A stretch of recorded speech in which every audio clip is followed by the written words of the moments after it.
Good evening, everybody, and welcome to another edition of 108 Stitches Baseball Talk. My name is Scott Morgan, off the Motor City Madmouth. This will be our last show for the Monday session until after the first of the year. So I have a loaded show and an all-star cast here tonight. Glad you can join us here on our network. Glad to have George Eichhorn back. Thanks, George, for being here. Good to see you, Scott, and everyone else. Thank you for having me. There'll be a lot of good feel-good stories here as well. And Candy Epling is back. Thanks, Candy. Great to be talking baseball with you fine gentlemen tonight. And Barry Foote, my battery mate for 40 years. Has it been that long? Yeah, you must be really old. 41. Yeah, I know. I feel that gray hair just like you do, Barry. Yeah, Fort Lauderdale Yankees. That's how far we go back. 1984. All you did was win a championship, for crying out loud, in the Florida State League. That's all you did. A championship manager and have a championship player in Warren Brewster. Thank you, Scott. Great to be here and joining the rest of the group. And our rising star, Eric Katz. I'll tell you, Eric has come a long way in our system. So a lot of good feel good stories. We're going to talk about Mike Trout at the beginning of the show. And I'll tell you why. There's a young fan named Alberto who actually caught Trout's 400th home run ball and traded it to play catch. That's why we have to start our final show. The devoted fan Alberto was sitting in the stands at Coors Field with his wife and two kids. Mike Trout crushed a 485-foot moonshot in the top of the eighth during an Angels 3-0 win over the Rockies. Mike Trout actually played catch with this guy named Alberto, who caught the ball and returned it to him. And then Mike Trout obviously would later on record his 30th multi-home run that gave him 25 on the season. Let's talk about this, George, because to play catch with Mike Trout is surreal, isn't it? It is. And these are the kind of stories I like to hear because, and you guys that have made a baseball your career, your occupation, like, Warren and Barry and so many others. I mean, when you hear a story like this and this made this little kid's day, made his parents feel great. Mike is one of those guys. I mean, he really is. I really think that the more we can do this as a professional athlete or as a coach or manager and reach out to the young people because they're the future. They're the future fans of baseball, for example. But yeah, that was a great opportunity for Mike, and that was really nice of what he did. I think that's a great story, Scott. A great act, not just a story, an act that he did it. Well, really. Hi, Cool and Bob. Glad to have you in here. Thank you very much for joining us.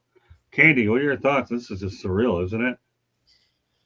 It's always good when a professional athlete can interact with and help the young youth because let's face it, yes, the youth look up to them and they see their names out there and stuff like that. And they want to be recognized by them. They want to see good out of them.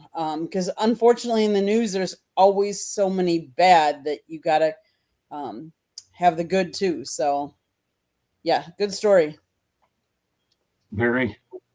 Well, when I managed in the minor leagues, one of the things I emphasize with our players is that when you interact with kids, especially fans, you don't realize it when you're young, but those are lifetime moments.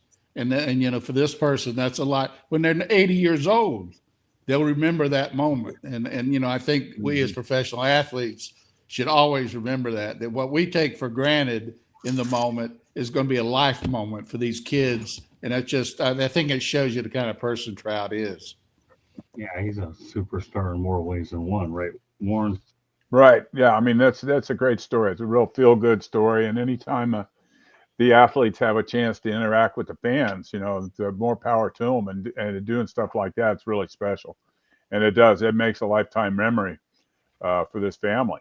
It's great for him to reach out and to be able to do something like that. Eric?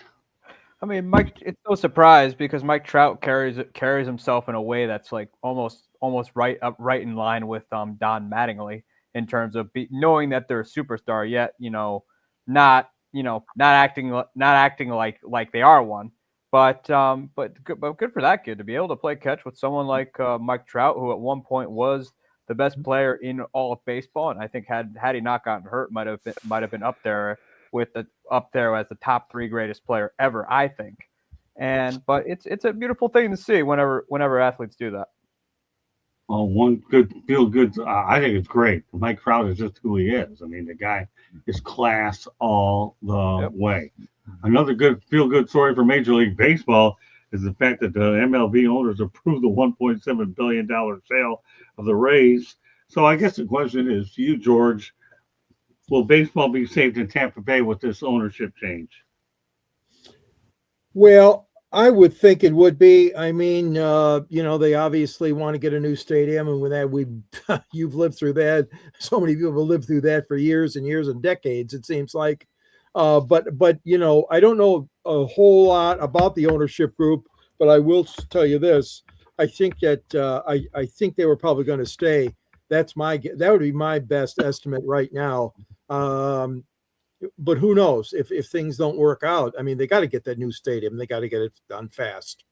Well, the talk is they're going to head to Hillsborough County, but they've already got Tropicana Field after the hurricane. They got a brand new roof, and they're trying to fix on the inside. But the lease is only up in a few years. Candy, you're closer to the situation. Maybe you can educate people a little bit more about it. Well, the Tampa Bay Rays have new majority owners led by Jacksonville businessman Patrick Zalupski. He's founder of Dream Finders Homes, who purchased the team from Stu Sternberg's group in late 2025 for about $1.7 billion. He has partners Ken Babby, who is owner of the Jacksonville Jumbo Shrimp and the new CEO of the Rays, Bill Cosgrove, CEO of the Union Home Mortgage, and Stu Sternberg was the former majority owner, but he also retains a 10% stake and will serve as an advisor. So I think, knowing that he's a Florida person from Jacksonville, that I think he's going to try and keep them here in Tampa and in Florida. Whereabouts exactly in Tampa depends on where he can find the best deal and that makes sense. And hopefully they build a stadium that people like, because not many people like the current stadium or the stadium that no. No, and I was there. I've been there. It was not the best stadium, but hey, it's what they had. So hopefully they can build a better, more beautiful. I mean, everybody is doing that. Everybody's building bigger, better, different, more modern stadiums. So they want to get the plans for a new modern stadium. They want them in by 2029. So hopefully Tampa Bay is their long term for the area. Yeah, Tropicana Field is what it is. Barry, I'm sure you've been in that stadium time and time again. What are your thoughts about that? And with the Tampa Bay situation? I love the Tampa Bay area long term for a ball club there. I've got a very good friend, a business partner that lives there. We've talked about this very, very deeply, but you can't, that will not last there without a new stadium. It'll be gone, maybe to Orlando, maybe to Nashville, Tennessee, maybe up to Montreal, who knows? But it's whoever's going to build the stadium. The problem with a stadium is it's such a, in the old days, you could build a stadium for $100 million, let's say. Now it's $1 billion starting price and up, and you can never make the financial numbers work. So you're going to have to, you're going to have people with really deep pockets. I don't think this ownership group has. I mean, being a singular billionaire is not a big deal anymore. You got to be a multi-billionaire. I don't think it'll stay there unless they build a new stadium. I think they'll be gone. Warren? Yeah, I totally agree with Barry. I mean, that Tropicana Field's not an ideal place to play. It's not a very nice stadium to begin with. And they've been talking about needing a new stadium. The Oakland A's went through that for 40 years, needing a new stadium, and now they're finally moving to Las Vegas. But you hate to see the Rays move out of the Tampa Bay area. I mean, it's where they've started from their infancy, and you hope they stay there. I mean, it's a town or an area that can definitely support the team. They just need a new stadium. Once they get that, if they get that hammered out, they're in good shape, because they've been competitive. They're in one of the toughest divisions in baseball, but they've been competitive year in, year out. Yeah, they find a way. Kevin Cash finds a way to Right. manufacture a win, and so did Joe Madden. Eric? I mean, it's going to be the end of what has been an over 25 year mistake is when they built that thing thinking they were going to attract the San Francisco Giants and also the Chicago White Sox and ultimately did not, so it remained empty for a while aside from some shows here and there, and then what they could have done was they really, and Scott, we've talked about this, they should have built it near where the old Sombrero was in Tampa Bay was, but they ultimately didn't for whatever reason. I think they're going to stay in Tampa. Major League Baseball has already said they would like them to stay in Tampa, and I think they're ultimately going to leave St. Petersburg because how does a city survive a $1 billion meltdown like that? I mean, they just don't. I mean, at this point though, they need a new stadium. The Rays, I think you could probably make the same argument that the Rays are having stadium problems almost in the same vein as Al Davis did back in the day with the Raiders, except far less volatile. But I think from what I've seen, they're probably going to do it in Tampa. They saw the results of doing it in Tampa, which for a minor league stadium at that point in time, given where they were, it drew pretty well. Right. But they finally have the ownership group. Stu Sternberg kind of burned every bridge next to him. Right. And I think with this ownership group, they actually have the pockets to get it done, something that Stu Sternberg did not. And but for all intents and purposes, up until recently, the Rays managed to make their situation work, and going as far as to advance to the World Series 2 different times. Well, here is your stadium update. I know for a fact that the new stadium is going to be by Hillsborough Community College. There's a lot of land over there. I had Eddie Cartieri on here before. I wanted to bring it to this group's attention. That's where it's inevitably going to be. Yeah. It may not be next to the Sombrero, but it's right near there. And yes, you're right. George Steinbrenner Field went out there and hosted sellouts, and there's no question the only way it can make it will be out in the Tampa area, or like Barry says, they're not going to stay in town. They're going. But I don't think this ownership bought the group with the intent to move it out of state.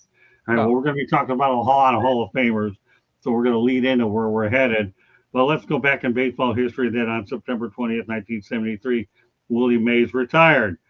So, George, what are your thoughts about Willie Mays? Well, unfortunately, even though I was a young fan at that time, never got a chance to see him except on television.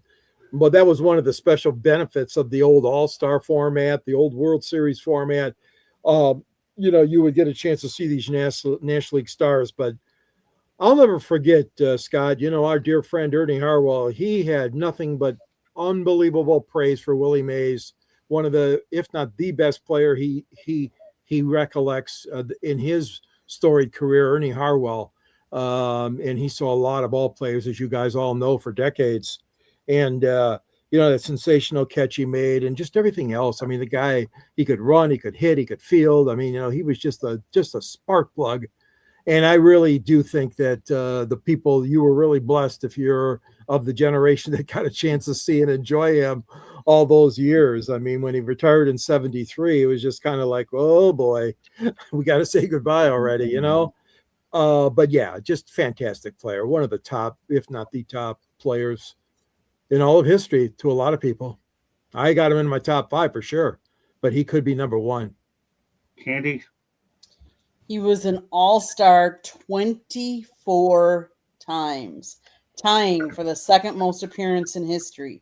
He led the National League in home runs 4 times and in slugging percentage 5 times, while batting over 300 and posting 100 runs batted in 10 times each. He was an offensive weapon. He led the league in stolen bases 4 times, triples 3 times, runs twice. His 179 steals during the decade topped the major leagues. I mean, he was the first National League player to hit 30 home runs and steal 30 bases in the same season. I mean, the list of accolades. I mean, I could keep going on and on and on. He was a tremendous player, obviously. He played for the New York and San Francisco Giants and the New York Mets. He played 23 seasons in Major League. He played this center field, if people don't know. But, yeah, pretty remarkable player. Perry. Well, I was fortunate enough in 1973 to be with the Montreal Expos when we played in Shea Stadium on his retirement day. Wow. Where they they brought, it was hard to believe. They opened the center field fence and it was like a parade of cars, boats, you name it. They were just bringing it in. This were gifts to Willie Mays.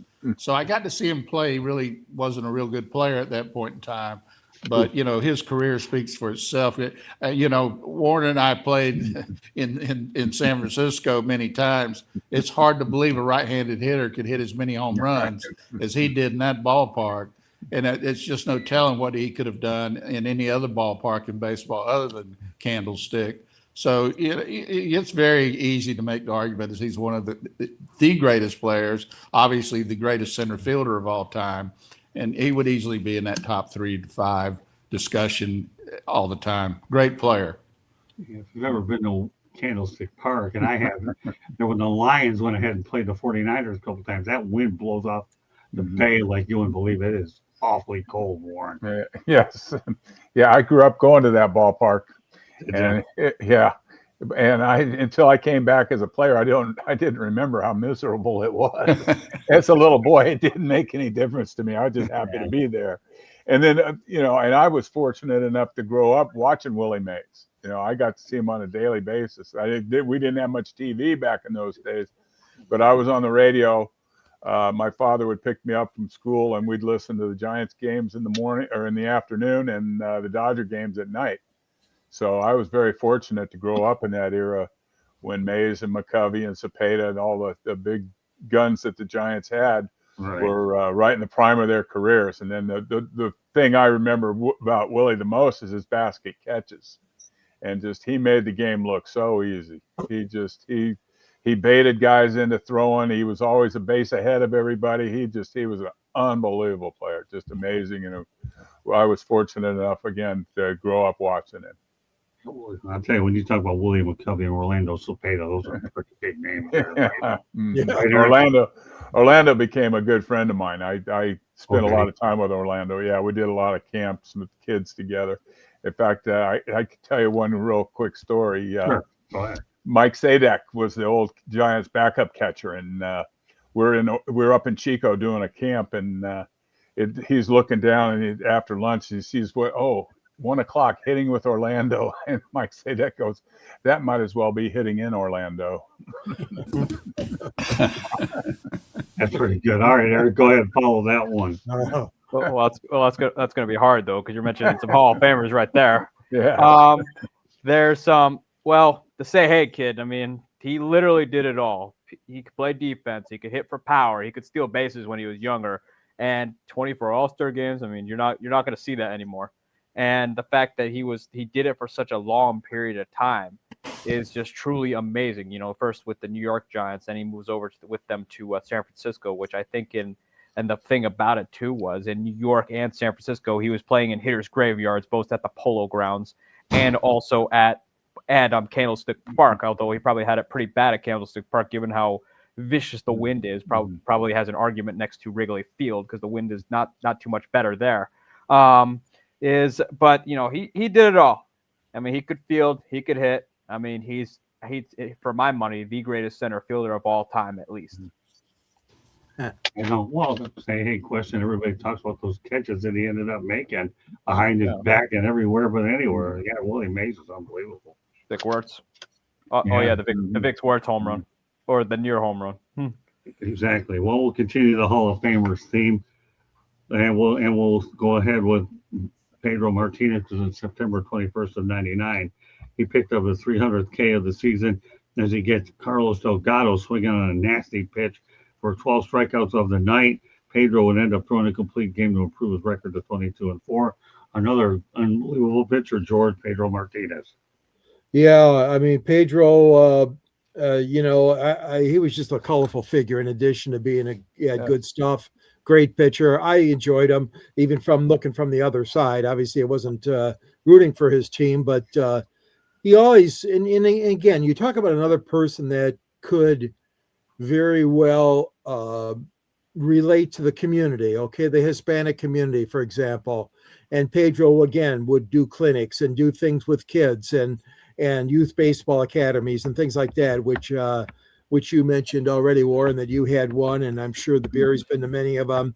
And this is important, but Pedro was one of the guys. He was more outgoing, but no, he was a damn good player. I mean, you didn't want to face him too often or at all, really. I mean, if you were a major league hitter, but Pedro Martinez, that's a great thing. That was the 300th strikeout. Oh man, it's a lot. Man, anybody hitting 300 these days, right, Candy? Yeah. Wow. Yep. He had a record of 219 wins, 100 losses, places him 10th highest in winning percentages in major league pitchers. And fifth among pitchers with more than 2,000. You talk about he reached the 3,000 strikeout mark in fewer innings than any pitcher except Randy Johnson and Matt Scherzer.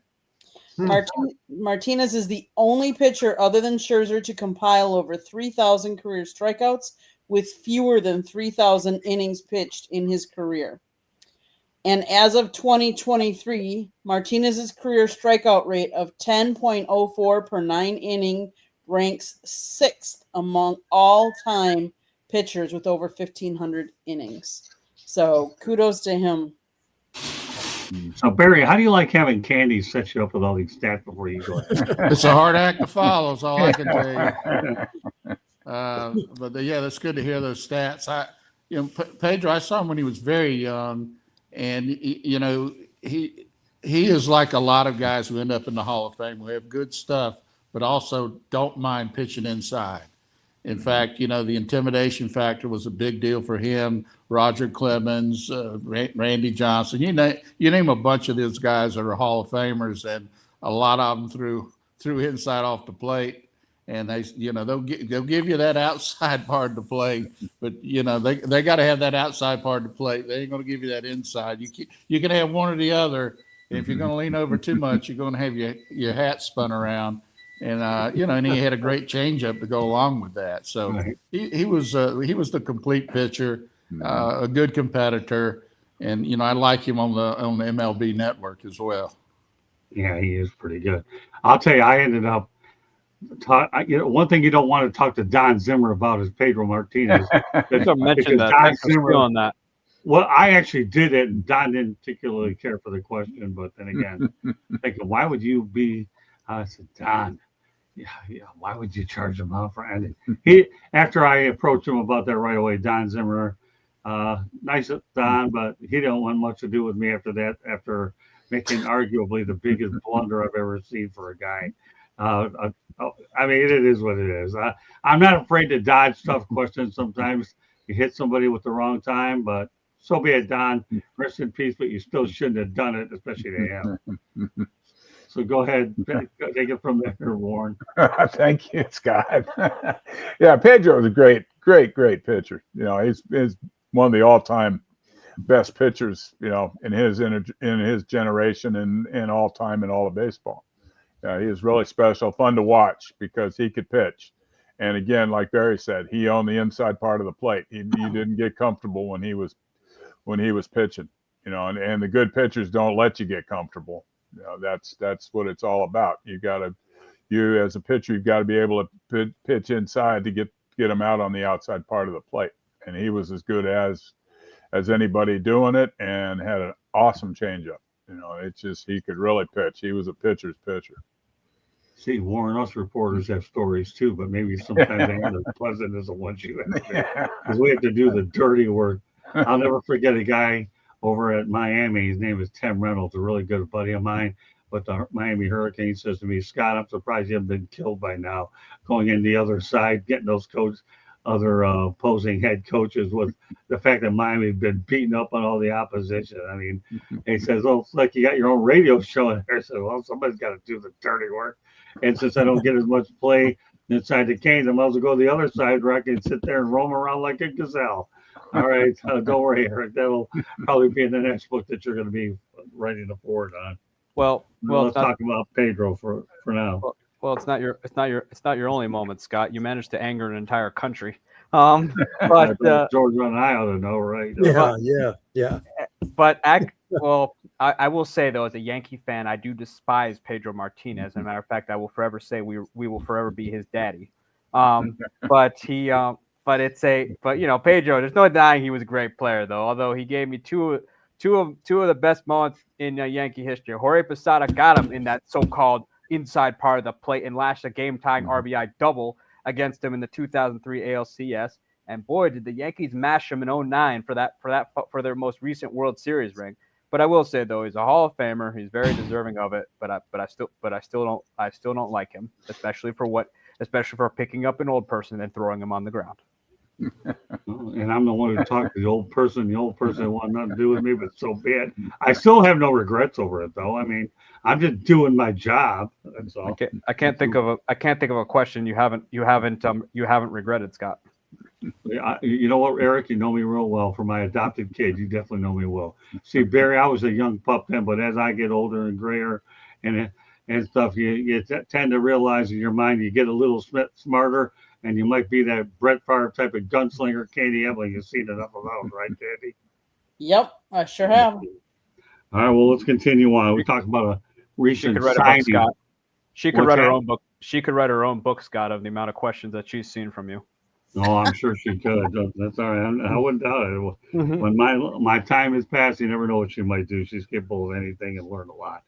All right, well, let's talk about a recent big-time signing. Pete Alonso signed a 5-year, $155 million deal with the Baltimore Orioles. The New York Mets never even made him an offer. So what are your thoughts, George, about that? Well, that's a lot of money to give somebody. There's no question about it. I mean, Pete's been an outstanding player. I wouldn't have guessed Baltimore just because, as we know, they've slipped the last couple of seasons, but maybe this is the thing they need. Obviously, the ownership felt that this was the kind of ball player they want to get. He's only 31 years old, and he's got a lot of baseball left in him. Some good years that he's had already, and I think that Baltimore really now you talk about them being under the gun to win the last couple of years, but now even more so. They want to make sure that they get their money's worth out of Alonso. It's a lot of money, but they're throwing a lot of money around, and to get this guy, you had to be ready to fork out a lot of dough. I'm glad they got him only because I think that he'll do well in Baltimore, and he gets a chance to stay on the East Coast, probably where he wanted to be. And he'll play in a hitter's friendly ballpark. Yeah, yards. For sure. Candy. Do you know where Pete Alonso was born? Where? Tampa. Exactly, Tampa. We talked about Tampa earlier. Here you're putting another Tampa topic in without even knowing about it, Scott. He played. Do you know where he played his college baseball? Eric, don't answer. I think the Tampa Spartans. No. Anybody else? Eric, do you know? I could tell you where he played summer collegiate baseball. You'll like this. He actually played for the Madison Mallards for a summer. He actually played college baseball for the Florida Gators before the Mets. Selected him and the Mets selected him in the 2016 MLB draft. He's won numerous awards. Kudos to him. He's so far he's had a really great career for the Mets. Nope. As far as Baltimore goes, signing him a 5-year contract worth $155 million. Can I have half that contract? I need to be signed for part of that contract. Come on, I need some kind of. I mean, I'm not getting paid those kind of numbers, Scott. Neither am I, but that's beside the point. You get fringe benefits, so that's okay. So, all right, Barry, some thought about Pete Alonso. Well, I'm surprised the Mets didn't re-sign him for that kind of money. I mean, that's a lot of money, but it's not a lot for the Mets, and they're going to have to spend. I don't know where they're going to get the guy to replace him. For the numbers he had. Not to say he'll have those kind of numbers again. I think going to Baltimore is probably a great deal for him because it's a bandbox, good hitters ballpark, and really, they have those young players. If they play up to their potential, they could be a handful this coming season. I'm just very surprised that the Mets, for that kind of money, didn't re-sign him because their owner, he doesn't seem to care about what he has to spend as long as it's keeps him in the hunt. But I don't see that. And now who's going to hit behind Soto now? I mean, they brought some real issues upon themselves unless they're able to sign somebody out there, and that's going to cost them a lot more than $155 million to sign the guys that are left that might be, the answer. So it's a little bit surprising. Yeah. Hi, Eddie, brother. Glad to see you tonight. Warren? Yeah, it is. It's hard to understand that the Mets didn't re-sign him. I mean, he was the face of the franchise. He and Soto were, 3-4 in the lineup, and it's going to be a big hole for them to replace. And it's a great sign for Baltimore, I think. Again, he's going into a hitter's ballpark, and Baltimore's got to do something to stay competitive with Toronto now. Boston continuing to get better. The Yankees are always good. And Tampa Bay is always competitive. I mean, Baltimore's got to do something to stay competitive in that division. And they went out and they're willing to spend the money to do it. So they're gonna stay competitive with the rest of that division. Eddie, I think everybody's shocked that Baltimore got Alonso. Eric? Mm-hmm. Well, as far as bringing issues on themselves, we should all know this. The Mets have been doing this to themselves since after they won the 1986 World Series, so it's no surprise there. I think Baltimore, I'm not surprised that they got him because they needed a first baseman. I think Ryan Mountcastle has kind of hit his ceiling there. They were counting on Kobe Mayo last year to take over the position, but Kobe Mayo really hasn't panned out. So they got an owner who's willing to spend a little bit of money within reason. And so with a guy like Alonso there, that's what they did. He's going into a hitter-friendly ballpark. He'll have a lot easier time hitting home runs than he ever did at Citi Field. And they are, they need a veteran bat in that lineup because the young kids can't always do it on their own. So having a guy who's been a star, which I hate to admit that Pete Alonso has been at times, even though I will admit that I'm his fiercest critic, which I'm sure Scott can remember when I went WWE on him during during those contract negotiations, not this offseason, but the offseason prior. But it's that I wasn't surprised that the Mets didn't bring him back. David Stearns wasn't really that high on him. I think that last year he was more or less forced to bring him back because Cohen liked him, and then this offseason Cohen said, "Hey, I'm going to let you have it."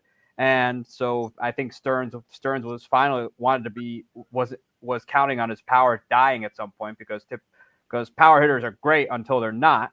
But that's just the way it went down. I know Pete Alonso was near and dear into the hearts of Mets fans, almost in the same light as like a Keith Hernandez or even Tom Seaver back in the day was.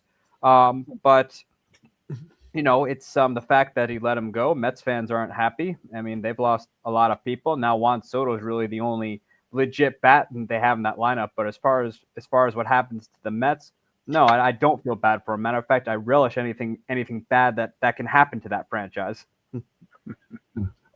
When he runs to Tom Seaver. Oh, he's definitely Mr. Met if I ever saw one. Well, this stat I'm about to give you may not help him right away, but it is a good sign for the future. The Mets actually had two minor league affiliates win championships for the first time since 1985. The Binghamton Rumble Ponies, how about that? And the Brooklyn Cyclones in High A and the Rumble Ponies in Class AA. George, obviously got to appreciate the minor leagues again. Binghamton Rumble Ponies and Brooklyn Cyclones. Yeah, not going to help right away, but there's hope for the future. That's for sure. There is hope, and say what you want about minor league championships, but they do mean something. they mean something to the fans. Those fans are pretty loyal in all our small towns, as we know, that support these minor league teams. But more importantly, like in the case of the Mets, that's a long time to have a dry spell.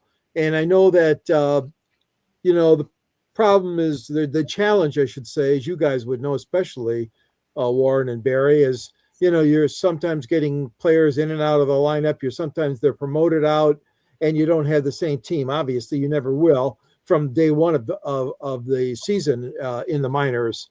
But that being said, the talent, the scouts, all those people that look for these gems, I applaud them.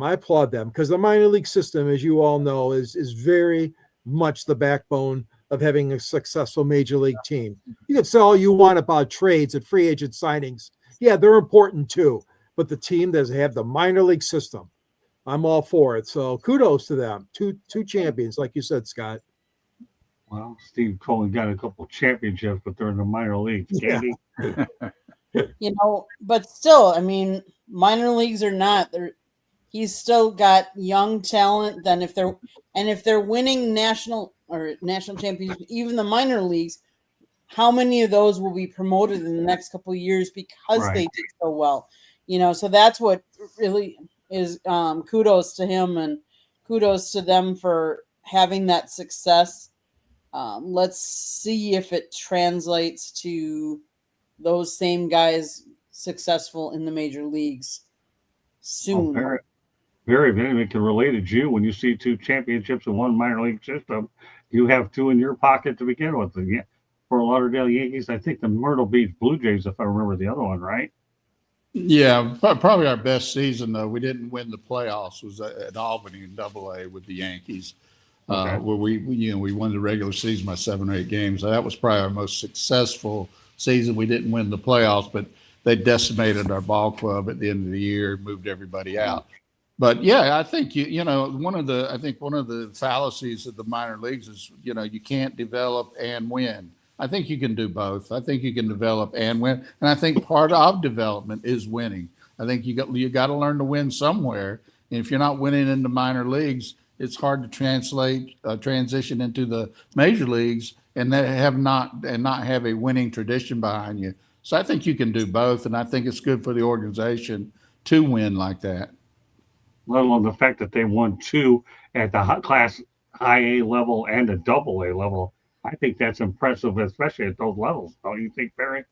Oh yeah, I mean, the fact of the matter is today, the AA. If you got players that can play successfully AA baseball, they can play in the big leagues. It's just a matter, can they do it every day? But if they can play well at AA, they have the ability to be good big leaguers. Great points. All right, Warren. Oh, I totally agree. That's what. Just looking back at my career, I came from AA, spent 10 days in AAA, and went right to the big leagues. And when you have a nucleus of players, like in a AA championship and a high A championship, those kids aren't that far away from the big leagues, and they'll stun them next year, start getting their shots in the big leagues.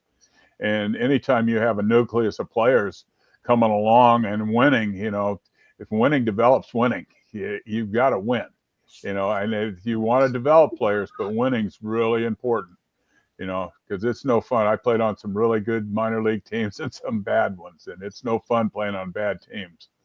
It's fun. It's fun no matter what level you're at. Is winning. Winning's what it's all about, and that's what you're trying to teach kids in the minor leagues to go to the big leagues to win. That's what the only thing you want in the big leagues is you want to win every day. Yeah, people don't understand that AA is much closer to the major leagues than most people think. Right. It really is. Yeah. Mm-hmm. Eric. Well, people forget too that you learn how to win at the minor league level. I promise you, because you come to the major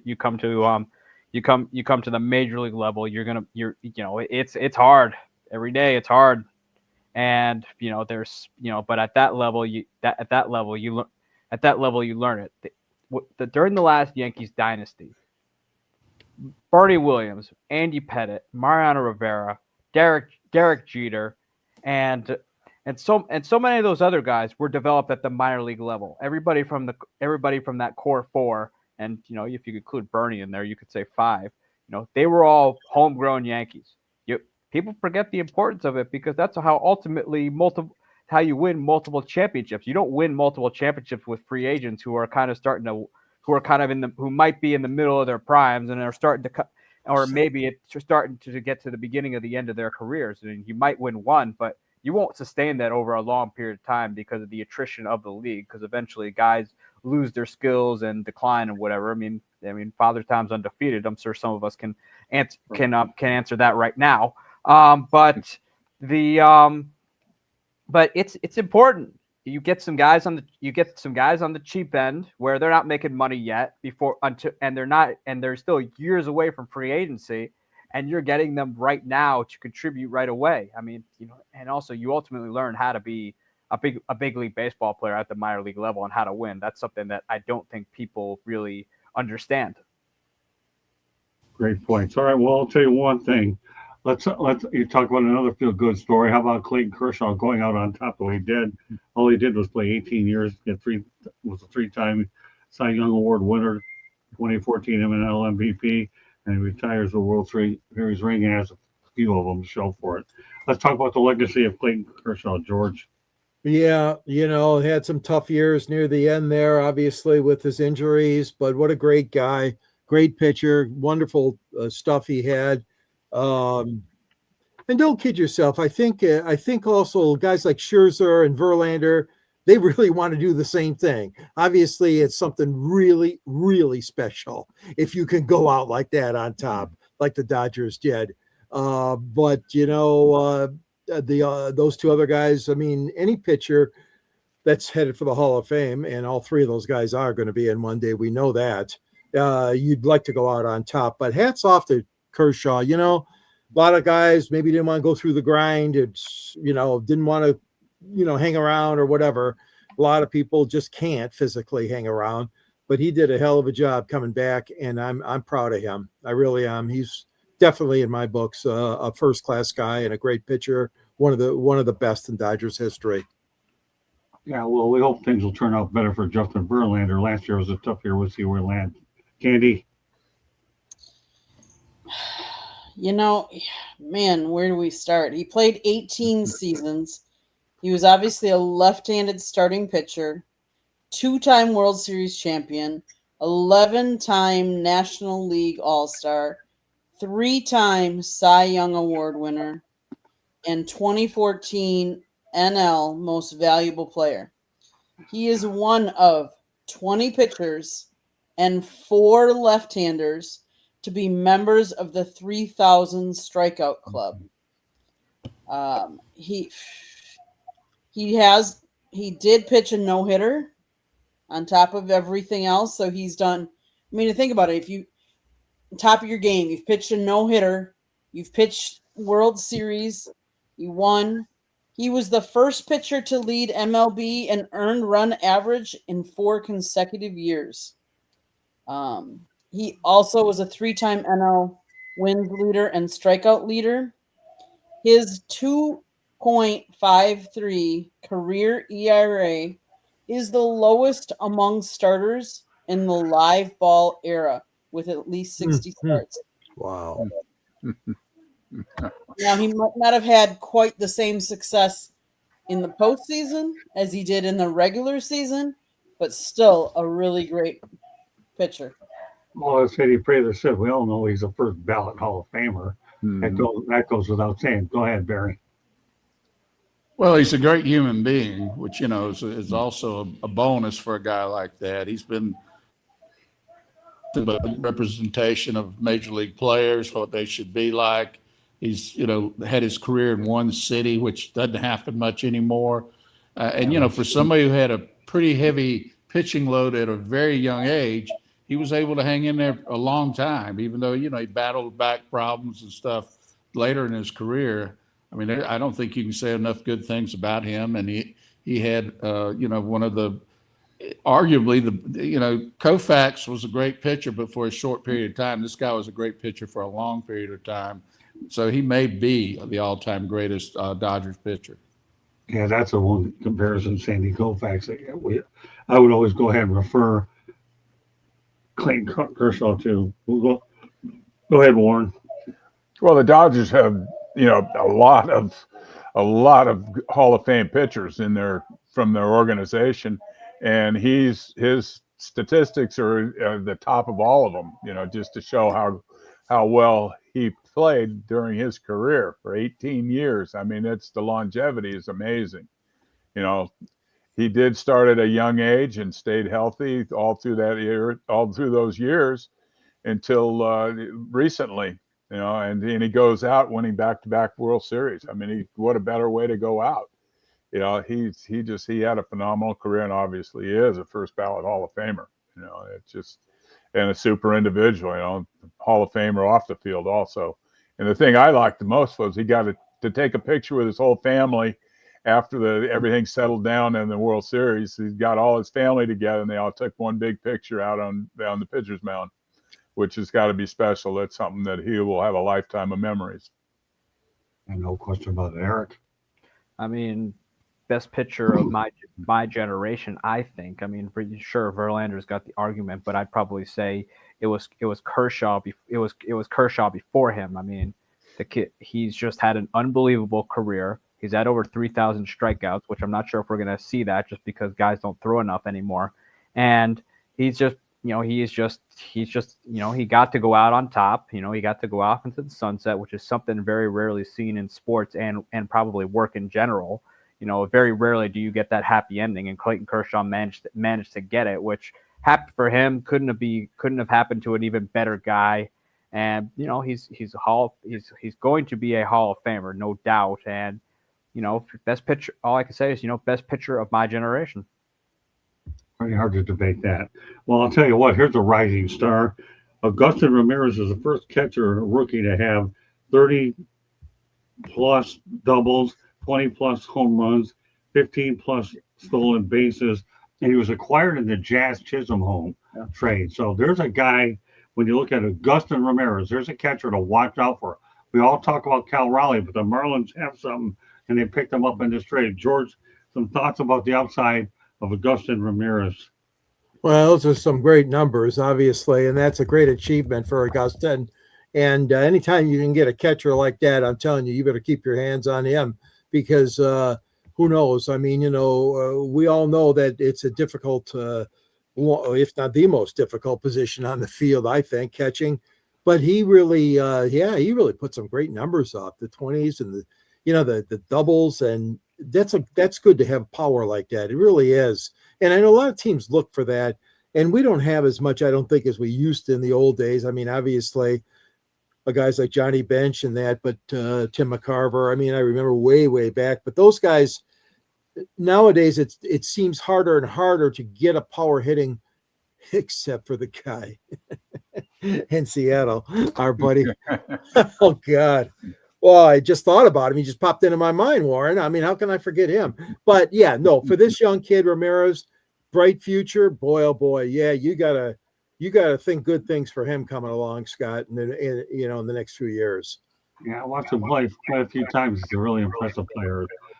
Candy, you saw him play too. Yeah, I did. He was part of that Jazz Chisholm trade back in 2024. He had spent the remainder of the season then with the AAA Jacksonville Jumbo Shrimps, playing in 39 games, hitting .262, .354, .447 with 5 home runs, 24 ribbies, and 4 stolen bases.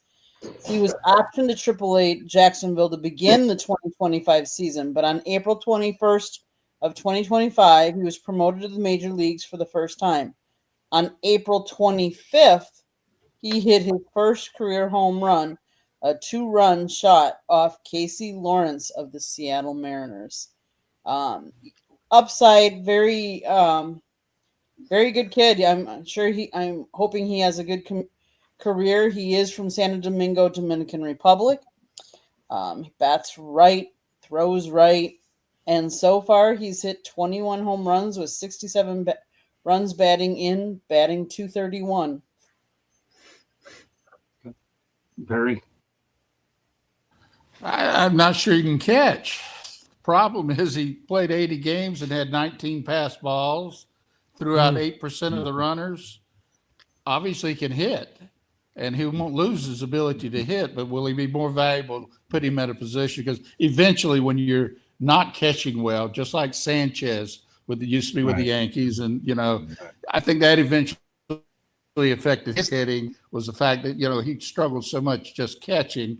And this kid, and Sanchez could throw a little bit. It doesn't look like this kid can throw much. And if you can't throw and you're having trouble rounding up the ball, it's hard to be a big league catcher. Although it looks like he's going to be a big league, he's already proven he can be a big league hitter. I just would wonder if he's really going to be a catcher at the end of the day. Time will tell. Those are the early results. We'll see how well they develop them at that position for sure. But I appreciate it coming from a catcher like you, and I was a catcher as well. You've got to make sure that your pass balls are down to a minimal. Cal Raleigh didn't have any until he had one in the playoffs, and you talk about a guy that can play the position. But this kid here, Augustin Ramirez, in that Jazz Chisholm trade, there's a lot of upside, but we'll see where it goes. Go ahead, Warren. Well, yeah, that's like Barry said. His defense, if that's an issue, then they're going to have to move him. You've got to have catching's such an integral part of the game. That's like the most difficult position to learn how to play. And it's the most important because you've got to run a pitching staff, not only you're hitting, but you got so much responsibility on defense. And if your defense is hurting the team, if he's only throwing out 8% of the runners, teams are really going to take advantage of that. They're not going to be able to, it's going to turn into a track meet, not a baseball game. And if he can't catch the ball, not only that, if they're not stealing bases, they're moving up by pass balls. So if defense is an issue, and he's only 22 years old, so you got to give him a little time to see, can he play that position? But they all have to make a decision in a hurry if he's hurting them defensively that bad. But obviously he is a major league hitter, so he's got that going for him. Eric. He can hit, but the thing is, he offers zero value defensively. Defensively, he might have been the worst catcher in baseball last year, and he actually, you could probably say he was worse of a defender last year than Gary Sanchez ever was during in his career. But he's got to get the defense down. Yes, he can hit, but he's got to catch. Otherwise, he's going to be looking at the Marlins are going to be stuck with a guy who can hit, yes, but he'd only be essentially a designated hitter unless he gets the catching thing down. As great as he was offensively, he's got a lot of work to do defensively if he wants to stick around there long term. Because I doubt the Marlins are going to be slamming down a lot of money for a designated hitter. That's true. Well, I'll be curious to see how he calls the game as well. So I always like to talk about a no-hitter. This one I'm going to go back to is Felix Hernandez, who threw a perfect game on August 15th, 2012. Talk about Felix Hernandez as a pitcher. He was a dandy, wasn't he, George? Yeah, he sure was. I mean, he had another guy that had a really good career, King Felix, I remember they called him. Yeah, he was a king, all right, king of the hill on the pitching mound. And, again, he was with Seattle, I think, for his whole career, if I'm not mistaken. And he really came from Venezuela as it's a little bit of a gamble. I mean, you don't know.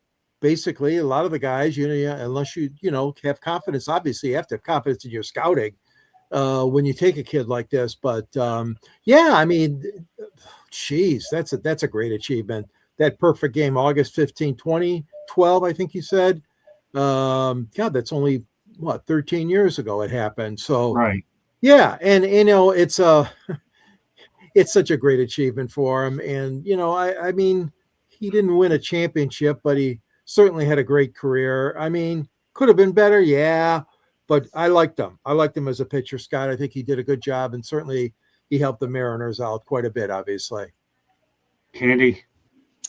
Gee, Scott, you really are going with this Tampa theme because he threw his 23rd perfect game in MLB history, defeating the Tampa Bay Rays. I have Tampa in my mind. I guess.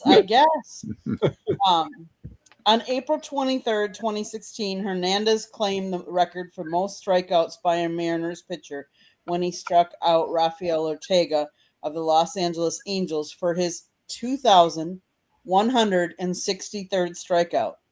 The previous Mariners record of 2,162 strikeouts had been held by Randy Johnson. Hernandez's 146th win, which occurred on May 9th, gave him the club record in that category as well. For a decade, Hernandez was one of the best pitchers in baseball. He was also a fan favorite in Seattle. He was known for his durability. He started 30 or more games in each of 10 consecutive seasons. Beginning at age 30, he experienced a series of injuries and then the decrease of his fastball velocity and an increase in his ERA. So, but kudos to him for, if you think about it, knowing he started 30 games or more in each of 10 consecutive seasons. It's quite the accomplishment. And then, of course, to beat out Randy Johnson in strikeouts. Wow. Barry? Yeah, he was a great pitcher, had great stuff. If you look back on his career, the only thing he suffered from was being in Seattle because you didn't get to see him that much on the East Coast. The times that I did get to see him on TV, he had a bow locker breaking ball along with a fastball that didn't look like he threw too many of them very straight. So he had great stuff, great career. Like I said, he just suffered from, at the time, being in Seattle, you just don't see much of the Seattle team on the East Coast. So other than that, he was a great pitcher. Warren? Yeah, it was great stuff. Yeah, without question, he was one of the top pitchers in his era. And the thing I remember the most was the people and the fans in the stands had K cards, and on the K was a little crown on the corner of the K for King Felix. He was the king. He was the king up there. He owned Seattle. He was a great pitcher. Had a great career up there. Eric? For a period of time, he was the best pitcher in the American League. That perfect game kind of solidified that. He was fun to watch for a while. They called him King Felix, and despite the Mariners going through their struggles during that time, people turned out in flocks to go see him pitch. Okay, here's another transaction that recently took place. Right-handed pitcher Merrill Kelly and the Diamondbacks are reportedly in an agreement on a 2-year contract. Well, there you go, George. Some thoughts about Kelly remaining in Arizona. Well, anytime that you've got a pitcher that you want to keep, it's going to cost you a little bit of money. But hey, I tell you what, they've got a lot of things to fix in Arizona right now. So it's definitely good news if you're a fan of the D-backs, as you want to keep a guy like Kelly around. This is a good guy. He's got some good stuff. I remember seeing 1 or 2 games on national TV last season. I think that this is, again, as much as you can to try to keep your own, and we know it's not always possible, but that was a good move, I think, by Arizona. I really do. Candy?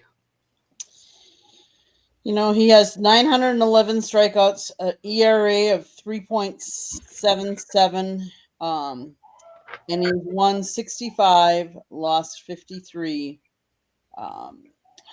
But he was selected in the 8th round by the Tampa Bay Rays. Again, Scott. Tampa team. Really got it on your mind. He was 8th round, 251st in the 2010 MLB draft. He advanced about 1 minor league level each season, beginning his career in low A, reaching triple A, kept going. He was a non-roster invite to the 2014 spring training, but did not make the opening day roster. He pitched the 2014 season for Durham, going 9-4 with a 2.76. Then he kept moving up, and in 2018 is when he first made his major league contract with Arizona. So kudos to him. I'll leave it at that with the Tampa theme going. I don't know. It's nothing I planned, but I figure your research is going to dig a few more of them out of me, right, Barry? Well, I'm happy to see it for me. He seems to be a late bloomer. He's making really good money, at a little bit later stage of his career. He's put in the time and the effort, and he's had good records the last couple of years. So good for him. And it's probably smart to bring. Pitchers are just so hard to get nowadays, and you got to pay up if you're going to keep them. So I'm happy for him. Warren. Yeah, I mean, that's good. That's good for Arizona. They need quality pitchers, and he's definitely becoming a quality pitcher. He's one of the mainstays in their rotation, and you can't afford to let if you hit a quality pitcher, you can't afford to let him go this day. Anytime. Pitching's such a tough thing to have. You've got to have as many as you can get, and have a quality guy like that that's coming into his own and maintaining his stuff is essential for them to try to become in that division. You got to beat the Dodgers, so everybody in that division's aiming for the Dodgers, so you got to do everything you can to stay competitive with them. Eric. I mean, you went to the Rangers during the trade deadline, and then evidently came back. I mean, you need good arms. I mean, this is what this game is about. Pitching wins, and have a guy like Merrill Kelly. That's all. That's Merrill Kelly is that. And given the advent of Tommy John surgery happening just to any pitcher at any time, I think it's just another reason to have that kind of depth. Okay. Well, I'll tell you what, we're going to stay with the transaction things. We'll go to a station break in a moment. George, just thought to make you feel at home. It kind of caught me off guard when it happened. But the Detroit Tigers assigned right-handed pitcher Kenley Jansen to a one-year deal worth $11 million with a club option for 2027. Jansen is actually 38 years old, coming off another great year closing to the Angels last year. He posted a 2.59 ERA with a 0.95 WHIP across 59 innings, also racked up 29 saves, and will likely be our closer, according to, obviously, AJ Hinch. So that's a pretty interesting pickup there, George. What are they saying up back in Detroit about this pickup? Well, they like it. They like it. And the fact that they gave Finnegan a contract and signed him too sets the Tigers up for two guys at the back end of the bullpen there, late innings. And I'll tell you what, even though he's 38 years old, my God, he still maintains awful good statistics. He for a team like the Angels, which we all know struggled horribly and have for the past few years, more than that. But anyways, yeah, no, I think it's a good pickup. Most people are liking it here. It's 1 year plus club option for the second. I think that they gave him what he wanted as far as money goes, but it's a good move for Detroit. I mean, they've had some question marks. The bullpen issue has been something that Hinch has had to wrestle with, and Chris Fetters, the pitching coach, has had to wrestle with for the last couple seasons. So I think they're looking for more stability back there, Scott, and I think that was a good pickup for Detroit. Candy? He was signed by the Dodgers as an undrafted free agent back in 2004. He converted from Scott's position, a catcher, to a relief pitcher in the minor leagues and made his major league debut in 2010. Kudos to him. He's a four-time MLB All-Star and two-time National League Reliever of the Year. In 2019, he became the 30th pitcher to reach 300 career saves. In 2023, he became the 7th pitcher to total 400 career saves. He is also a member of the 450 save club, having reached that on April 8th, 2025. So kudos to him, kudos Detroit. I hope that helps them solidify that pitching that they need, and depending on what happens with Skubal. Barry? Well, he's arguably a borderline Hall of Famer. I don't think it's even arguable that he's the greatest relief pitcher that was a catcher to start with. So I think he's a good addition. He throws the cutter like Rivera did. So, he has that in common. And, if he finishes up with 2 good seasons, he's probably a Hall of Famer. So that's a good addition for him. $11 million a year is not big money anymore. It's sort of middle of the road money, and he could be very helpful with that ball club. Warren? Well, his track record just speaks for itself. So, anytime you can add and make an addition like that to your bullpen, you can't help but he can't help but get better. So now they can look for seventh, eighth inning people to get him to him. Eric. I mean, this year he's going to pass Lee Smith and be third all time in saves, and he has all the credentials to be a Hall of Fame closer. I mean, I don't think it'll take nearly as long as it took Lee Smith to get into the Hall of Fame, which was just wrong. But he's still proving he's got it. I still think he's got some gas left in the tank. The Tigers certainly think so. They got him for they got a quality closer for not a lot of money, and I think Detroit realized that their bullpen, not this past year, but the year before, kind of overachieved in some regard, and they got themselves a proven closer. And he's going to be pitching in a ballpark where it's not going to be as hitter friendly as other places he's pitched, and he should have some success in Motown. Yeah, Comerica Park's definitely a pitcher-friendly park. All right, one last topic before we go to the station break. Jack Caglione will play for Team Italy in the 2026 World Baseball Classic. Some thoughts, George? Well, I had to go to the stat book. Sorry to steal your thunder, Candy, but he only hit 157 this year with Kansas City. But you know what? A lot of times, there's teams from different countries, okay, that do have a difficult time fielding a roster for the World Baseball Classic. So I want to take nothing away from him, nothing away from Italy. I mean, but it's a good achievement for him, okay? Let's not dwell on the negative. So he had an off year. But basically, he's only 22. He at least is now given a chance, and the Team Italy, of course, has a chance to compete in the World Baseball Classic. They're not one of the favorites. We all know that, but good for Jack. I mean, he's a young fella, 22 only. I think this will be a good move, and that'll certainly put some confidence in the kid too. All right, Candy. Okay, back to your Tampa. He was born in Tampa, Florida, and he played for the Florida Gators. I know about that one at least. I'm on a media distribution list of the Florida Gators, and this kid was putting up some pretty good numbers. I was glad to see him get picked up. Go ahead, Candy.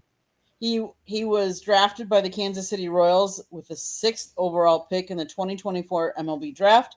He signed on July 23rd and received a $7.21 million signing bonus. He was assigned to Quad Cities River Bandits of the High A Midwest League to begin his professional career. He was promoted in 2025. He was promoted to the Northwest Arkansas Naturals of the Double-A Texas League. He still had yet to pitch at the professional level. Instead, he was opting to focus on his development as a position player. On April 10th, he recorded a single that at the time was the 12th hardest hit ball ever recorded during the StatCast era. On April 25th, he played in right field, his first outfield appearance. And then May 18th, he was promoted again to AAA International League. And then on June 2nd, 2025, he was promoted to the majors. He had his first multi-hit home run game, but he also injured his left hamstring muscle in late July and was set to the injury list. So that's part of why his stats aren't as high as they could be, but he's got nothing but upside, and I think he has an exciting future. So I'm excited. Can't wait to watch him. Barry. Well, he's got skills. He can throw, or he wouldn't have been able to be. I think he was their closer at Florida, and he had big pop at Florida. Sometimes that doesn't translate in with the wooden bat, but I would think it will with him. I think he's got great upside. I'd throw out the stats for this past year at the big league level, and he could be. He could actually do something in that. For Italy. So good for him. Warren. Well, it's good that he'll play in the WBC because there's not any pressure. You know, it's more of a fun and you're playing for your country type of thing. And he's come real fast to the big leagues. You know, so it's going to take him some time to establish himself as a hitter. But he does have pop. He's had 2 years where he hit 30 or more home runs at the University of Florida. So you know, he's an up and coming star, and it's good for him. The more experience he gets playing at that level, even at the WBC, where he's going to see a lot of major league hit pitching, will improve his ability to play in the big leagues, and he'll get off to a much better start this year, provided that he's healthy. As long as his hamstring heals and he's good to go, I think that'll really help him with that little early being in the WBC early in the season. So he'll get a little more experience, which will really help him in this following coming season. Yeah, I'm looking forward to seeing what Jack Caglione does. I really am. Yeah. I saw his numbers in Florida, and I think that he's with the right organization, the Kansas City Royals, a team that obviously is on the rise again. And sometimes you have to be in the right situation, right manager, and I think he's in a good spot. Eric? I mean, he hit 7 home runs in 62 games, so you know that's a pretty good number. I mean, he only appeared. It's a small sample size. We can't harp on the guy now. He hasn't even played a full. He hasn't even played a full year yet. He hasn't even played half a year. So you know, there's plenty of upside there. He's got power. He's playing at a great hitter-friendly ballpark in Kansas City, and you know we just got to give it some time. I think he's going to be fine. He's a star. And I think he's going to he'll find a way. It's just, you know, let's just see what he does in a first full year before we all start going to the hallway and pulling the fire alarm. Can I just add, in his junior year in 2024, he hit home runs in 9 straight games, including one against Jacksonville that traveled an estimated 516 feet. Wow. All right. Well, now you can add again a station break. South Florida Tribune Publishing Company published a book, Lessons from the Microphone, Tuning into the Enduring Wisdom of Visionary Leaders. It is written by our host, Scott, the Motor City Madmouth Morganroth. And the foreword is written by another panelist here, Mr. George Eichhorn. They wrote the book. It's a great book. If you know anybody that wants to get into the media business, whether it be broadcasting or writing side, this is a great book for them. Get your copy today. It's available on Amazon, Barnes & Noble, Kindle, Google, and Apple Books. There's also a link on our website, www.southfloridatribune.com, where there is a plethora of great content. Go check it out. If you like to listen to podcasts, you can find us wherever you get your podcast. If you want to advertise or sponsor a show, you can email us at southfloridatribune@gmail.com. But if you see the red subscribe button in the lower right-hand corner, that means you have not yet subscribed to us. What are you waiting for? Just click it, like us, share us with all your friends and family. Turn on your notifications so you're notified every time we go live. Back to you, Scott. All right, let's go to our featured topic of the night. Welcome to the Baseball Hall of Fame, Jeff Kent, Joe Buck. What? No Barry Bonds. What a shame. My goodness, I feel bad. No, I don't, really. But, George Eichhorn, what are your thoughts about Jeff Kent making it? Well, I was a little surprised only in the fact that with all those guys on that ballot, I thought maybe they would have 2 of them, but he did, you know, he had a very steady career, very, you know, consistent hitter, and didn't make any crazy moves such as off the field or anything like that. Very, very, you know, routine type of career is what I'm saying, but a very good one. His stats, I think, are, you know, they aren't the greatest. Okay, that's why he obviously didn't get picked by the first ballot. I mean, in the first 10 years of the ballot that he was eligible. I think that I think they did the right thing. Like I said, and it wasn't Bonds. I just thought that there were a lot of other deserving people on that ballot, but I really think that Jeff deserved it. I really do. And yeah, he might have been a little borderline for a lot of people, but he still, to me, had a great career and was a great asset anywhere he played. And you know, so I'm for it. I'm for it, Scott. I liked it. Candy? George. Kent's 351 home runs as a second baseman are a major league record, and his career 500 slugging percentage is the second highest at the position. His 540 doubles in the National League were tied for 10th in league history when he retired, with his career total of 560 being the fourth most by a second baseman. He also ranked third among second basemen in ribbies, extra hits, and sixth in total bases. In his 2008 games at second base in National League were third most in league history when he retired. He ranked eighth in league history in putouts, sixth in assists, and fourth in double plays. Yeah, he deserves to be in the Hall of Fame. Kudos. And another thing, George, anybody that gets in the dugout and gets into a confrontation with Barry Bonds is all right in my book. Okay. All right, so go ahead, Barry. The only reason it took him this long is the writers didn't like him. All his stats speak for themselves. He should have been a Hall of Famer. When actual baseball people got a chance to vote on it, they voted him in. I was with Jeff when he was a young player with the Mets. He has a different kind of personality, and it's easy to see how people wouldn't like him, but stats speak for itself. When you hit 380 home runs, have 1,500 RBIs at a second base position, it's a no-brainer. You should be in the Hall of Fame, and fortunately, he is now. Warren.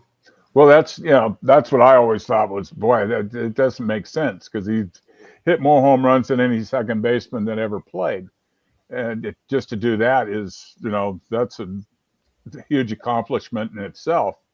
And for him not to be in the Hall of Fame during the regular balloting, obviously he didn't get along with the writers, and that's what happened to him. And so now it's justified that he's now in the Hall of Fame. He's well deserving, definitely without question, deserving of being in the Hall of Fame.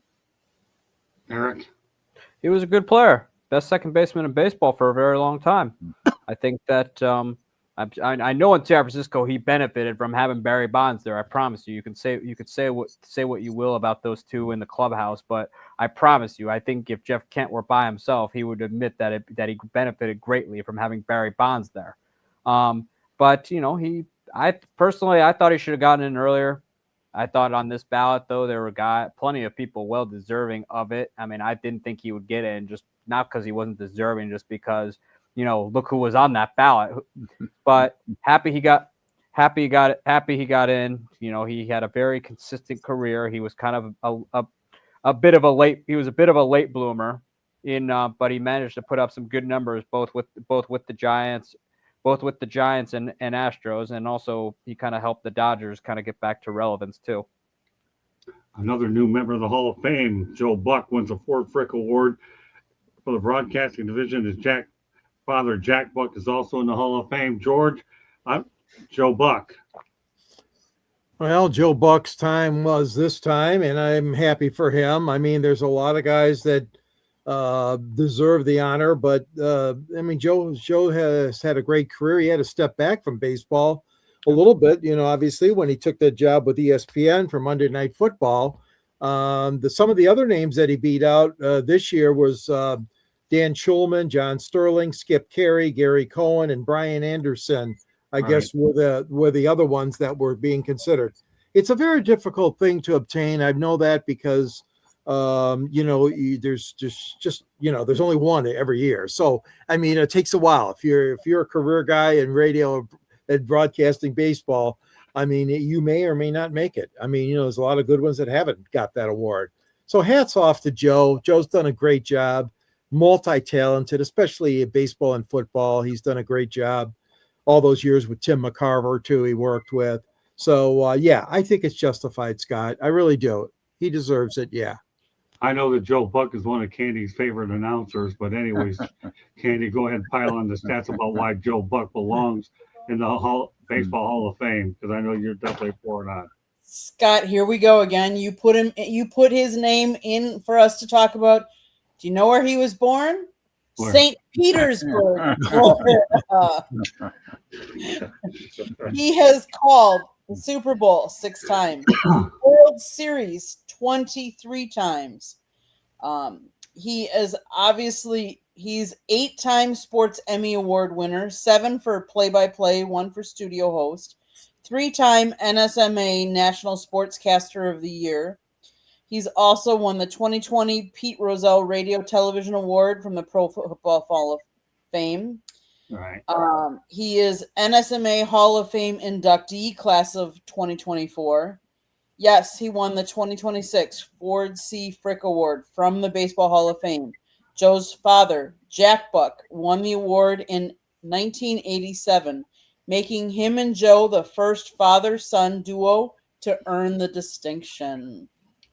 So kudos to him. I met Joe Buck quite a few times, and every time we've talked, he's one of the classiest people I've ever seen. I really am. Really true, nice guy, and I'm glad he made it into baseball's immortality. Barry? I'm happy for him. Glad he's in the Hall. I still like Jack better. Okay, fair enough. What about you, Warren?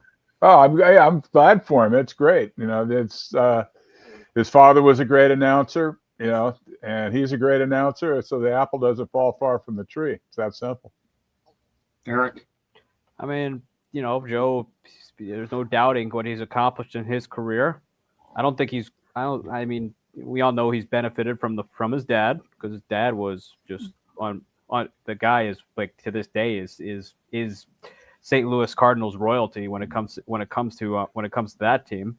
But he's called a bunch of notable moments in baseball, and he's called multiple World Series. So he's definitely deserving of it, even if people don't care for the guy personally. Yeah, well, I'll go back to Eddie Prather. Joe Buck's knowledge of baseball is much higher than football. I think that's a fair statement. I really do. Because he broadcasted it longer. Well, that's true. It's also want to wish Jim Leland his 81st birthday today. So, Jim, happy birthday. I've worked with Jim many times. You won't ask for a much classier person. I know, George, you've probably worked with him a little bit. That's great. Happy birthday, Jim. Did you crush a heater with him, Scott? No, I didn't go that far, but I'll tell you, Jim Leland's a class act. I have some good pictures of him. Candy? Yeah, Jim Leland, he was, a manager for the Pirates, the Marlins, the Rockies, and the Tigers, obviously. He also coached for the Chicago White Sox, World Series champion, 3 times manager of the year. Detroit Tigers retired his number. He's in the Pittsburgh Pirates Hall of Fame, the Marlins Legends Hall of Fame. He's in the Major League Baseball Hall of Fame. Kudos to him. Barry? Oh, just another catcher who was a Hall of Famer. Yeah. So I really respected Leland. He was in my group of about 3 or 4 managers that I really thought could manage at the major league level when I was around that level. And he deserves whatever accolades he gets, because he was a great manager. He was definitely a Hall of Fame manager. Warren? Well, I was fortunate enough when I was with the White Sox in 1982. He was our third base coach. So I got to see him. I got to spend a month with him in September of '82, and he was a great guy to be around. He kept everybody loose. He was hilarious. He was a great guy. I really enjoyed spending time with him. Eric? Well, happy for him. He turned around the Pirates. He turned around the Tigers. He led the Marlins to a World Series. No one more, a very accomplished manager. I mean, the stories about him are endless and great. He's probably the only manager who put Barry Bonds in his place, and Barry listened. He's probably the only person in baseball who did that. Jeff Kent did not, but Jim Leland did. But yeah, happy for him, and he's very well deserving of everything the game gave him. Okay, we're going to go to some managerial vacancies that were filled. The Atlanta Braves have hired bench coach Walt Weiss, who's 61 years of age, to be their new manager. He's been a bench coach since 2018 and has managerial experience with the Colorado Rockies. Walt Weiss gets an opportunity in Atlanta, George. Yeah, I'm happy for him. He's been around baseball since '87, I think, when he was in the big leagues. With Oakland, He was first with the A's, and then Florida, Colorado, and Atlanta. Like you mentioned, he's been on the Atlanta bench there for quite a number of years as the bench coach. So he's getting an opportunity. I think he's ready for it. A franchise that has had a proud history, but not so much lately. And we'll see what happens. I know you just, if you're a Braves fan, you just want to see them win. I don't know, George. I thought Brian Snicker did a pretty good job too. Yeah, I So, did too. I did all right, too. so I think you might want to really seriously, really on that one. Okay, George. All right, I'll leave it at that. I could have been far worse on you, but yeah, happy for Walt Weiss nonetheless, Candy. Kudos to a player who plays for a team, because he played for the Braves back in 98 to 2000, and then he was a coach from 2018 to 2025, and now manager. He was initially drafted by the Baltimore Orioles back in the 10th round of the 1982 amateur draft. But he decided to put his professional baseball career on hold and attend the University of North Carolina at Chapel Hill. In 84, he played collegiate summer baseball with the Wareham Gatemen of the Cape Cod Baseball League, where he was named a league all-star and set a league record for most doubles in a season. In June of 85, he was then the 12th overall pick in the 1985 draft. So he's been in baseball a long time, is what I'm saying. He's like a baseball lifer, and baseball lifers normally make pretty good managers. So hopefully he'll be able to turn around the Atlanta Braves. Well, Barry ought to know you're a baseball lifer too. What do you think about Walt? I like him. He's an ex-shortstop, and they usually have good baseball credentials behind him and acumen for the game. I hope he does well. I think he's deserves the job. And if let's face it, they got the horses if they keep the horses healthy, and if you keep them healthy, they should be a contender again. Warren? Well, I was fortunate enough to see him play in Oakland for a long period of time, and he was a very good player. It doesn't necessarily make it a great manager, but being a lifer for 40 years, obviously he knows something about the game, and he's got a lot to give. And Atlanta's not that far away. I mean, they've been competitive for the last 15, 20 years, so he doesn't have a lot of work cut out for him. It's more the GM job of bringing the players in, and he can run the show for him, and I think it's a good move for Atlanta without question. Eric?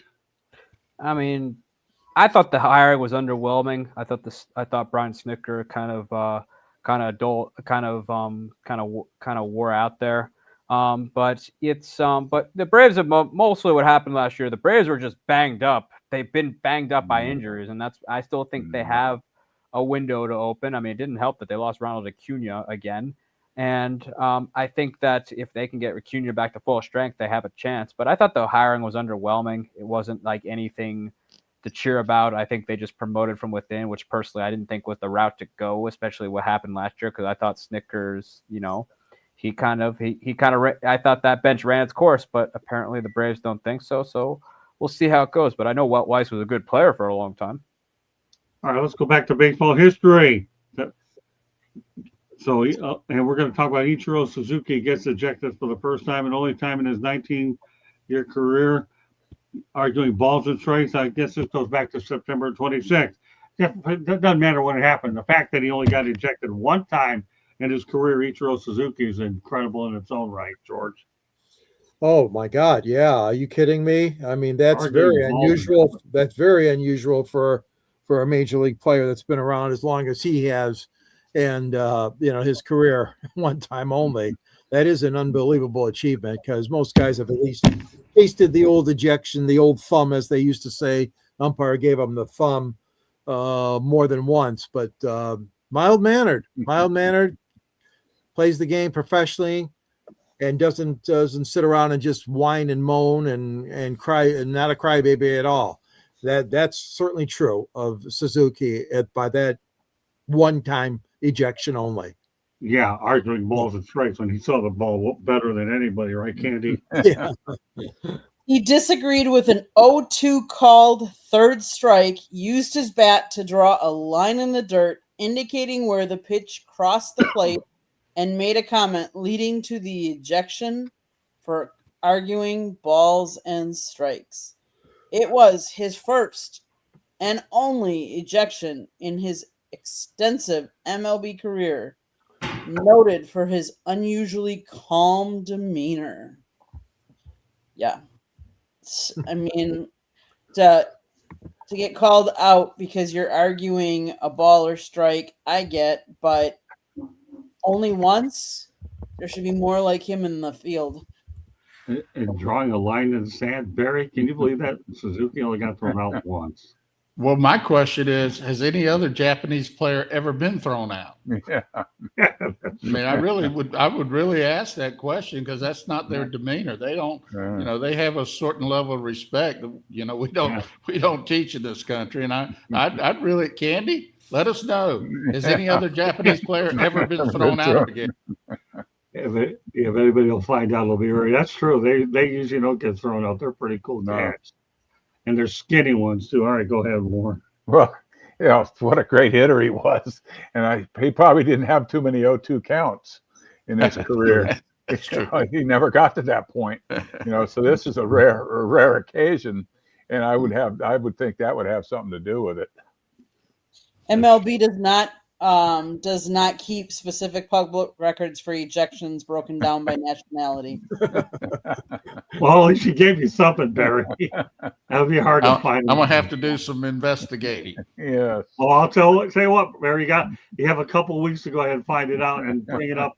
Please bring it up when we restart this thing in the first week of January. Is that fair enough, buddy? Okay. All right, Warren. You already said something about it. Yeah, about he never got to 0-2 very often. Exactly. Okay, just making sure. All right, Eric. I mean, it's not it was pretty bizarre when it happened, but drawing a line in the dirt from an umpire, that's going to get you every time. For whatever reason, they just don't like it, and they will eject you, even if you are Ichiro. All right. Well, the Washington Nationals have a new manager. They hired Blake Butera as their next manager. George, some thoughts about Blake? Youngest manager in baseball in over 50 years. That really stood out when I looked at his background. 33 years old only, and this is a big gamble by Washington. Obviously, they see a lot in this guy that they want to make him the big league manager, Blake Butera. And you're talking about a club that's rebuilding, got a long way to go. The Washington Nationals, they're looking for a spark plug. They're looking for somebody that can deal with the young players, and hopefully he can. I mean, he's not far removed from playing the game. He's he's got energy. He's youthful, and but it's a bit of a gamble. You have to admit. He's only 33, so I wish him well, though. I mean, Washington's got to come up from the doldrums. Yeah. Andy? Scott, I don't know how to do it, but he was originally drafted by the Tampa Bay Rays back in 2015.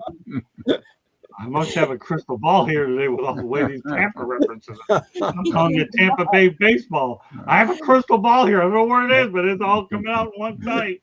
In 2018, at the age of 25, he was named the manager of the Hudson Valley Renegades, becoming the youngest manager in minor league baseball. He had played as an infielder for the Renegades in 2016 and was their first base coach in 2017. He managed the Renegades for 2 seasons, compiling a record of 88 wins and 62 losses. He then was manager of the Charleston River Dogs for 2 seasons, where he won Manager of the League awards in minor league baseball and won 2 league championships. He served as the Rays' assistant field coordinator in 2023, and in 2024 was promoted to senior director of player development.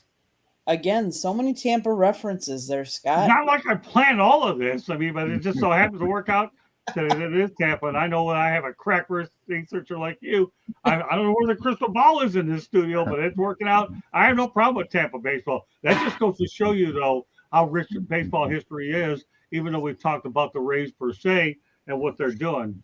Okay, Barry. Good for him. He's young. He's got a little background of doing some things in baseball. So look, time will tell. We'll know a lot better in 5 years how good a manager he is. But obviously, the Nationals like him, and they probably didn't have to pay him a whole lot of money. So we'll see what happens with him. Okay, Warren. Well, he's young. He's got that going for him, and he's got his work cut out for him. That's for sure. But he's got a great track record so far for the time he's spent in professional baseball. So more power to him, and hopefully he can turn them around and make them competitive again. It's been a while since they've won the World Series, and the only time the organization's ever won a World Series. So they have the right people in place to get it turned around, and hopefully he can lead them to being a contender again. Eric. Well, he'll have a good nucleus of stars to work with, and guys like C.J. Abrams, as well as James Wood, who I think is becoming a star. And if he could stay healthy, I think Dylan Cruz can be that guy too. So he's coming into a good nucleus, though. So it's not a complete disaster. It's kind of a rebuild that just kind of stalled at the moment. He's young blood. However, these hires are risky because it's not easy to manage a big league clubhouse. The good news is he's got experience in the minor leagues, which has been good at all levels. So he's got that going for him, unlike what San Francisco did when they took that guy from the University of Tennessee, which I could see that backfiring badly. But he's got it. Even though at his age, he's got experience managing at the minor league level, which is what you need to have before you even come up to the big leagues to do it. Or at the very least, been around a big league clubhouse for a long period of time, kind of like Stephen Vogt did as a longtime catcher. So he knew how it works. So, I think we'll see how it goes, but it's good I think at this point though, Washington can try anything because they're not going to be in the postseason anytime soon. But he does have a good nucleus to work with. Let's talk about a former Washington National. Steven Strasburg joins the San Diego State as a special assistant and head coach. Obviously played for Tony Gwynn at San Diego State. George, Steven Strasburg going back to not Tampa, but at least this time San Diego. Unless Candy digs up another Tampa reference I don't know about.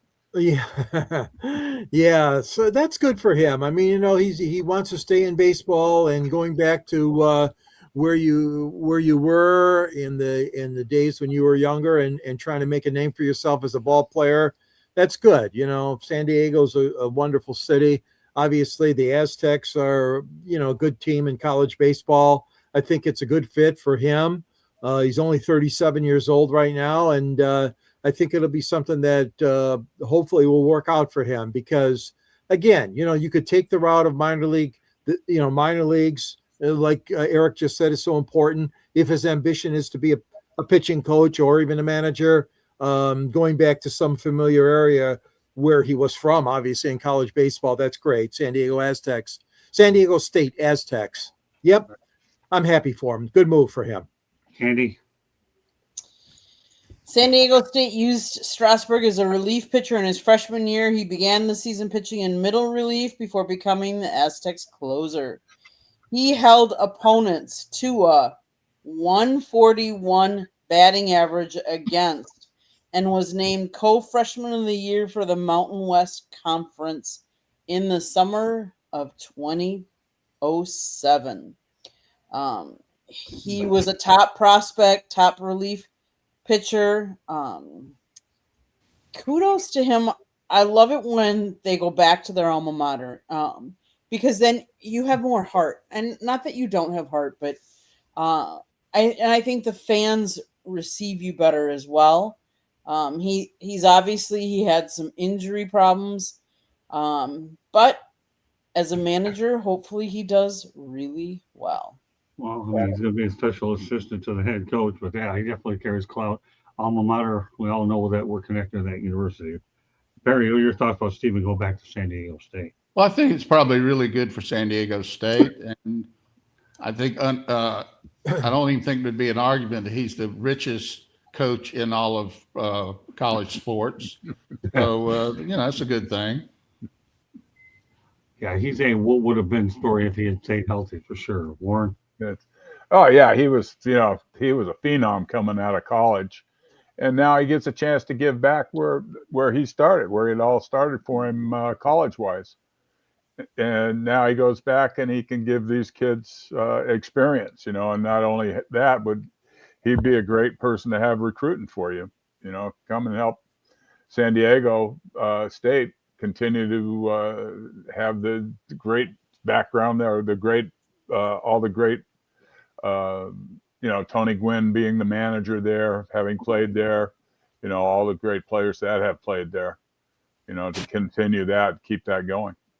Yeah, I don't think she'd have a hard time recruiting for San Diego State, as beautiful as it is out in San Diego. Right. But that doesn't hurt to have him there either, Eric. Right. Well, I think I think college sports nowadays is about getting names on a coaching staff, not necessarily if they can coach or not. And Steven Strasburg is a name. I think he would have, I'm not sure if he would have gotten the Hall of Fame, but he would have had a very strong career had he been able to stay healthy. But good for him. I mean, he clearly still wants to be around the game, and I think that college pitchers will benefit from learning from him. All right, one more managerial hire worth talking about, then we'll go back to the Dodgers to wrap up the show. The Minnesota Twins have hired, former Pirates manager Derek Shelton as their next manager. He serves as the Twins bench coach from 2018-2019. George, you like the hire? Yeah, I do. I mean, he deserved another opportunity. I know it's been, not obviously a great successful career as a manager, but the Twins, again, are a team that, they were in the hunt, in that division with Detroit. And then they had the little folding act a year ago, swooning. And so, I think you want to go to somebody that's more experienced like him. I think it's a decent move by Minnesota. We'll see if it pans out, though. Candy? Yeah, I mean, I think it's a good move. Anytime you can grab people that can help your organization, kudos to you. Barry? Yeah, I'm fine with it. He's got experience. I don't think it'll hurt him, and I'm kind of like Eric. Anybody but the University of Tennessee coach has got to be a better hire. So that's all I can say at the moment. That's fair enough. Okay, go ahead, Warren. I'm real happy for him. I got to know Shelty a little bit when I was coaching in the Philly organization. He was with the Yankees at the time, and a great hitting guy. He was real instrumental in developing a lot of the Yankee young kids coming out of their system. And I thought he kind of, he was in a tough position in Pittsburgh, and they had a lot of injuries, and they couldn't keep guys their big stars on the field. And of course they struggled and they lost like crazy, and it's, and the manager's the one to go. You can't fire all 25 or 26 players now. And it's a shame because he just got himself in a tough situation. So hopefully things will pan out for him much better in Minnesota. I hope so. I like the Twins. They treated Candy and I really good during spring training last year. Hope to get back out there to see him again. Eric? I didn't like the hire, to be truthful. I thought it was underwhelming, and here's why. Because interestingly enough, when the Twins hired Rocco Baldelli, they passed up the opportunity to hire Derek Shelton at the time. What does that tell you? Yes, Derek Shelton had a rough go of it with the Pittsburgh Pirates, but be truthful, in recent years, who hasn't had a rough go of it with the Pittsburgh Pirates? The last time they were good, you'd have to walk through the halls of my high school. Or if you want to know when they were consistently good, you have to probably go back to when these two gentlemen were actually players. But I just thought it was underwhelming. I think that they were it's just a situation where I don't think they were really going to get much of anybody. I thought some young blood, kind of like what the Nationals are doing now with Butera would have been good. Maybe not nearly as young, but at least someone who would be able to inject some life into that team. They got a couple of young players in Luke Curacao, who I think is a Rookie of the Year candidate, and also they also Brooks Lee is a promising young player. But we'll see how it goes. But personally, I thought they should have gone younger because that team needs it. Well, we got about 12 minutes left in the show. No reason why we shouldn't get these last couple of topics out of the way.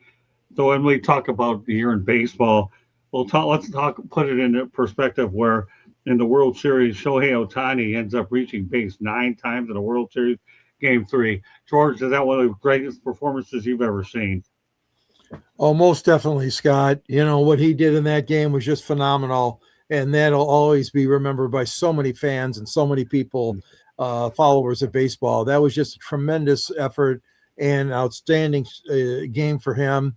And just kind of, you cannot say enough about this young man and how much he's meant to this game so far, especially to the Dodgers. And really hats off to him. That was just phenomenal game. Outstanding. Candy?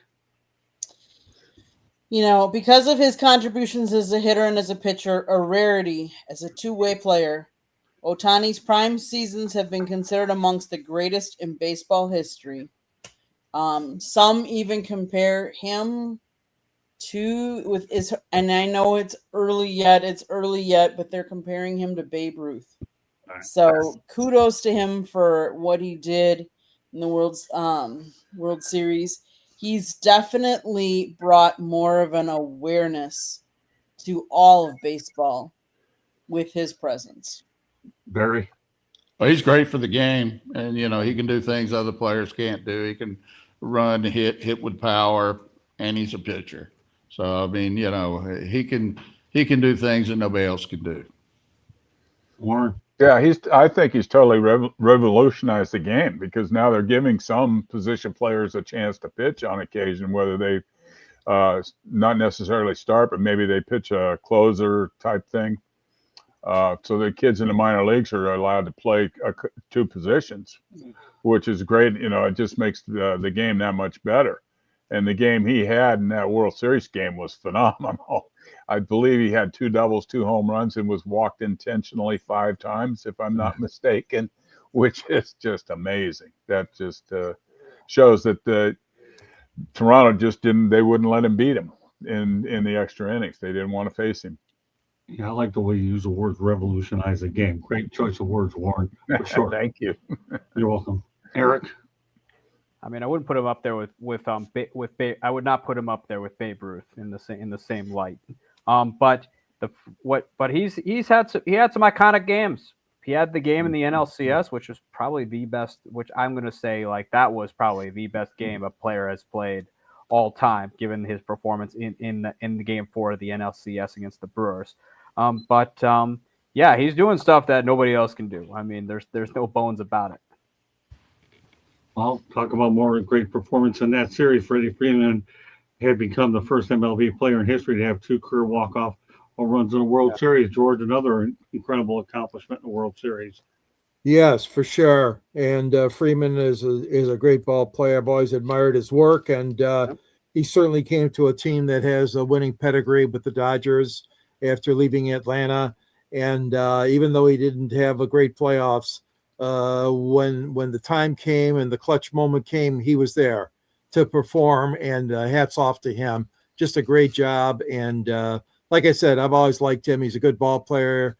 And he works his butt off, and that's important, obviously, to be successful in baseball. So that's a great achievement, no question. Andy? He's a 3-time World Series champion. How many people aren't even a 1-time World Series champion? For him to do it 3 times is just crazy. 9-time MLB All-Star. Freeman won a Golden Glove Award in 2018, Silver Slugger in 2019, 2021, National League's Most Valuable Player in 2020. In 2024, he won the World Series MVP after setting a record of consecutive World Series games with a home run, including the first walk-off grand slam in World Series history. And then to follow it up in 2025 and have what he did, I mean, He's a really good player. Kudos to him. Barry? Well, I think it's he's a Hall of Famer, and guys that have that kind of ability are able to come up big in the big moments, and he's been able to do that. And I think for me, he's a Hall of Fame player. Tell you what, the way he's playing his way he's handling in big moments, it reminds me of Reggie Jackson. Go ahead, Warren. Right. Yeah, he's come up big in clutch situations, his whole career, and he's won everywhere he's gone. Atlanta was the top of the division when he was there in Atlanta, and now he goes to the Dodgers, and the Dodgers won the pennant like 14 out of the last 15 years, so Right. He's won everywhere he's been, and he has a lot to do with it. He's always been in the middle of the lineup. He's a middle of the lineup guy, driving in runs and hitting home runs, and has had a great career. And he's definitely a first ballot Hall of Famer, should be. Eric? I mean, it's he's a first ballot Hall of Famer. He's clearly shown he's a postseason performer. He's and he proved it once again this World Series, including hitting that home run at like 0:00 in the morning, where I thought when I was going to wake up they were still going to be playing. All right. Well, our final topic of the night, let alone year, until we pick this bad boy up in January. The Dodgers are the first MLB team to gross $1 billion in annual revenue, the most dominant, valuable commodity in sports. I'm telling you, George, $1 billion that even gross. That's a lot of money. Yes, it is. That's a lot of do-re-mi, and that is a great achievement. They are at the top of the game right now, and they spend a lot of money, but they also make a lot of money. So they have good people in the front office. So you can't just do that, with blindfold on. I mean, they got great people working for them, obviously, and Magic Johnson's involved, of course, as we know. Right. And I mean, they got a great organization, but that's a big one, Scott. $1 billion profit. Wow. Well, I mean, we might as well end the year. I mean, gross revenue. I'm sorry, gross revenue. Yeah. Well, I know. I might as well end the year on a big note. $1 billion. You can't get much better than that, at least from this sports standpoint, though. Yeah. Candy. According to a new report from Sportico, the Dodgers become only the fourth team to gross at least $1 billion in revenue, a threshold previously only hit by NFL's Dallas Cowboys and La Liga clubs Real Madrid and Barcelona. He reports that the Dodgers are now worth $7.73 billion, including their real estate and related businesses. It's a 23% jump over last year. Who wouldn't like those kind of returns? So that's how we're ending this show with these big numbers, right, Barry? What are your thoughts about the Dodgers and what they got going on there? It's just a good example of the rich get richer and the poor just go farther in debt. So I look, nothing surprises me about what they can do, and I think they're probably worth more than $7 billion now. I think that you could probably do a 10 multiple on that, and they're probably worth. If the basketball team out there is worth $10 billion, then the Dodgers are worth at least $10 billion. At least. And you don't see them slowing down. I mean, they're talking about Scooble, and if they get Scooble, it's lights out for the rest of the league. Yeah, Terry Scooble and the Dodgers, scary thought. Warren? Right. Well, they're going out to get the best players. They've mentioned going after Kyle Tucker. So obviously with $1 billion in revenue, obviously they got a lot of money to spend. So they're going to continue to be a contending team for a long time. They've always been a class act. They've always, it's a special place to play. A special place to go to watch a ball game. It's a beautiful situation, and they're in a huge media market. That in New York, and they're always always contenders. Both organizations are always contenders because they're in huge markets, and they have the money to spend to bring in the players to keep them contenders. Well, I'll throw a teaser out for next year. We're going to talk. One of our first topics will be the luxury tax. Didn't have time for tonight. Eric, a quick thought on the Dodgers, $1 billion, then we'll wrap it up. Well, they have a nice TV deal. They play in a large market, and I believe they were either first or second in attendance. So, but they make a lot of money. They are a global brand, almost in the same light that the Yankees and the Dallas Cowboys, amongst other teams, are. Okay, well, that said, with George, really quickly, rapid fire, how can everybody get a hold of you? Okay, you can follow me on the South Florida Tribune website under the contributors section. I write a column there on sports, and obviously at the end of my column, there's a tagline to Detroit Sports Broadcasters on the Air, which is my book. You can get it right now at Amazon. Makes a great holiday gift, and forward was by Ernie Harwell. That's as quick as I can get out of here. All right, Barry. First of all, I'll let everyone know what plans you have for the holidays. I plan on being home with the family. I keep it very low key. I'm just a few steps away from being a hermit anyway, so I'm not expecting to go anywhere. All right. Well, and how can they reach you guys? They can reach you here, right? Oh, you can reach me here on Mondays as long as Scott invites me. I'll be inviting you for as long as I live, Barry. You and I, we're linked for good, my man. You've always been one of my favorite people and somebody I cherish big time. You know how I feel about you, Barry. I appreciate that. Thank you. Barry, I love you, my man. I really do. Don't you ever forget that, okay? Thank you, bud. And you too, Uncle Warren. So let everyone know. Thank you. I can be reached at brewster40@gmail.com and here on Monday nights. All right. And last but not least, Eric. You can follow me on my Twitter account at Sports Team News, and you can also check out my blog at bellyupsports.com, where I'm currently writing about the Milwaukee Brewers. And I also contribute a little bit here and there on South Florida Tribune. And if you think I don't like your team, I probably don't. All right, Candy, one last station break, and then we're going to wish everybody Happy New Year. This group will be back the first week of January. So, Candy, real quickly. South Florida Tribune Publishing Company published a book, Lessons from the Microphone, Tuning into the Enduring Wisdom of Visionary Leaders. It is written by our host, Scott Motor City Madmouth Morganroth. The foreword was written by George Eichhorn. It's available on Amazon, Barnes & Noble, Kindle, and Google Apple Books. If you like to listen to podcasts, you can find us wherever you get your podcast. If you want to advertise or be on a show, you can email us at southfloridatribune@gmail.com. Last but not least, if you see the red subscribe button in that lower right-hand corner, that means you have not yet subscribed to us. I don't know what you're waiting for. Just do it. Click it, like it, share us, and then turn on your notifications so you're notified every time we go live. Back to you, Scott. By the way, she learned to talk fast through me. Then again, she learns a lot of her practice. That's Indian Car Rapid Fire. God love Candy for doing that stuff. Meanwhile, I want to thank this entire group. This is a great group. I'm looking forward to working with this group next year. I can't. 6 of my favorite people on this show. This is a 6. This is my all-star lineup on Monday nights here on 108 Stitches Baseball Talk. We want to wish everybody a happy new year and season's greetings. And I want to wish myself a happy birthday because you aren't going to be around. I'm not doing the show on December 29th. Just kidding with you. Well, not kidding about the birthday, though.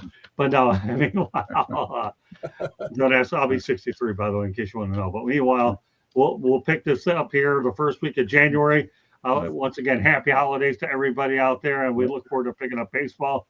We'll talk about the Dodgers luxury tax, and we'll get into the Hall of Fame because that'll be one of the hot topics going into the year, and I'll also update more World Baseball Classic. So on behalf of George Eichhorn, Candy Ebling, Barry Foote, Warren Brewster, and Eric Katz, my name is Scott Morganroth, Florida City Madmouth. Thank you for joining us on this edition of 108 Baseball Talk. Had a few extra topics because I wanted to make sure we got as much in so we didn't have to worry about as much updates as we're going to get.